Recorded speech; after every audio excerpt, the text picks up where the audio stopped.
بسم اللہ الرحمن الرحیم۔ بنتے ہوا وائس میں تمام سننے والوں کو خوش آمدید۔ ایک شخص کے 4 بیٹے تھے۔ ایک روز وہ سخت بیمار ہو گیا تو اس کے سب سے زیادہ خدمت گزار بیٹے نے اپنے بھائیوں سے کہا کہ تم سب اپنی جائیداد بھی میرے نام لکھ دو، اس کے بدلے میں باپ کی خدمت سے دستبردار ہو جاؤں گا۔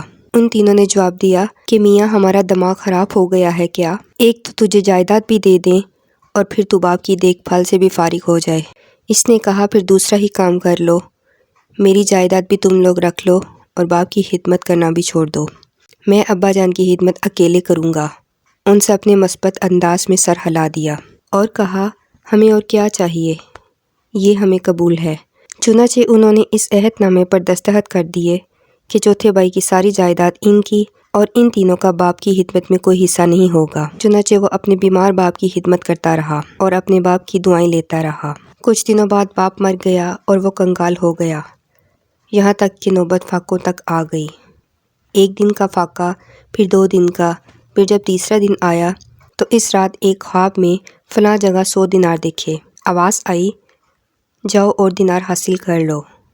اس شخص نے پوچھا کیا یہ برکت والے ہیں؟ آواز آئی نہیں، برکت والے نہیں ہیں۔ اس بیٹے نے جواب دیا مجھے نہیں چاہیے۔ صبح اٹھا تو اس خواب کا ذکر اس نے اپنی بیوی سے کیا۔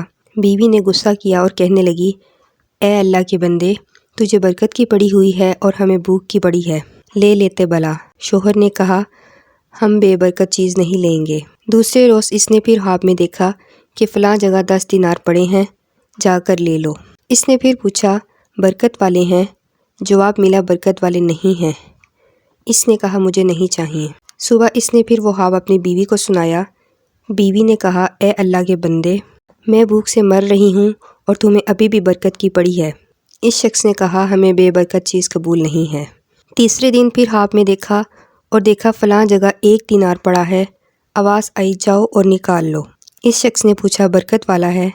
جواب ہاں یہ برکت والا ہے۔ پھر صبح اٹھ کر اسی جگہ جا کر وہ دینار نکال لیا۔ راستے میں آتے ہوئے مچھلی خریدی۔ مچھلی کو گھر لا کر جب کاٹا تو اس کے پیٹ سے 2 موتی نکلے۔ وہ یہ موتی لے کر بازار گیا اور اسے بیچنا چاہا۔ تاجر نے موتی دیکھا تو کہا اس بازار میں کوئی بھی اس کی قیمت ادا نہیں کر سکتا، آپ اسے بادشاہ کے پاس لے جائیں۔ وہ ایک موتی بادشاہ کے پاس لے گیا۔ بادشاہ نے پوچھا اس موتی کی کیا قیمت ہے؟ اس شخص نے کہا 18 اونٹ سونے کے بھر کے دے دیں، یہی اس کی مناسب قیمت ہے۔ بادشاہ نے کہا نہیں، میں اس کی قیمت 18 خچر بھر کے سونا دوں گا۔ وہ راضی ہو گیا اور خچر بھر کے گھر لے آیا اور بیوی سے کہا اب پتہ چلا برکت کیا ہوتی ہے، یہ لو۔ کچھ عرصہ گزر گیا۔ کسی نے بادشاہ سے کہا بادشاہ سلامت، اس قسم کے 2 موتی ہوتے ہیں۔ بادشاہ نے اس شخص کو بلایا اور پوچھا کیا تیرے پاس اس طرح کا دوسرا موتی بھی ہے؟ اس شخص نے کہا جی حضور۔ بادشاہ نے کہا وہ بھی مجھے دے دو۔ تو اس نے بادشاہ سے کہا بادشاہ سلامت، پہلے آپ نے قیمت لگائی تھی، اب میں لگاؤں گا۔ بادشاہ راضی ہو گیا۔ اس نے 60 خچر سونا بھر کے مانگے۔ بادشاہ نے اسے 60 خچر سونا لاد کر دے دیے۔ دوستو یہ ساری دولت اسے کہاں سے ملی؟ یہ سب ان دعاؤں کا نتیجہ تھیں جو اس کے باپ نے اس کے لیے کی تھیں۔ باپ کی دعا کبھی رائے گاہ نہیں جاتی۔ درد کبھی نہ دینا اس خالی کی تصویر کو، سارا زمانہ کہتا ہے باپ جس کو۔ پیارے دوستو، اگر آپ کو ہماری ویڈیو پسند آئی ہو تو اسے لائک کرنا اور چینل کو سبسکرائب کرنا نہ بھولیے گا۔ اللہ تعالی ہم سب کا حامی و ناصر ہو، آمین ثم آمین۔